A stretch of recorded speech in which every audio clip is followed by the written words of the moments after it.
I headed out to the Mesic Flatwoods reference site in Myakka River State Park, which you can get to by going from the main park road to the Ranch House Road Trail. Head straight out there all the way to Bee Island Campground. And right there's a big stand of longleaf pines, which are among the few longleaf pines stand in the park. Mostly there are slash pines. To get there, you'll have the pleasure of going through the hydric hammock and the dry prairie, which are starting to dry up this time of year, but they still are pretty wet. It's 2.5 to 3 miles to get out there, so bring plenty of water. You won't be able to drink from the marshes.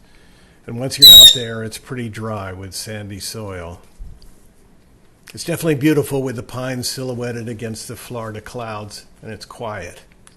You won't see a soul, although an occasional plane flies over. But every now and then the chatter of birds and insects picks up. I was excited to hear at least 2 meadowlarks, which are rare in the area, along with an array of the very common red-bellied woodpeckers, the black and turkey vultures, and the very common red-shouldered hawk. I have trouble identifying longleaf pines, but there were a couple of telltale oversized cones around. I'm not good at remembering needle cluster counts, which is another way of identifying them.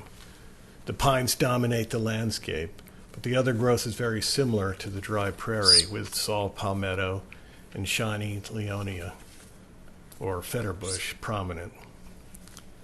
I pretty much set up shop there with my camping chair and water bottle and started paying attention. Of course, there were lots of insects, but not too troublesome, and in the moth butterfly category I saw many buckeyes and white peacocks and one bella moth, and a swallowtail butterfly.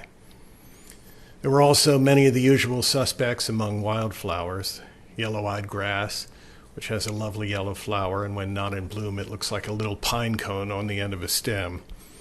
Among other flowers, there were asters, silkgrass, fringed stargrass, goldenrod, St. John's wort, and the yellow milkwort, known locally as bachelor's button.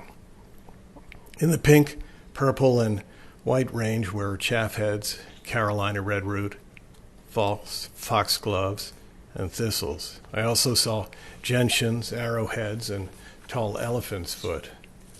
There are definitely signs of a burn, but I would say this area had not been burned for a year or two. You could see the charred base of pine trees and charred palmetto roots.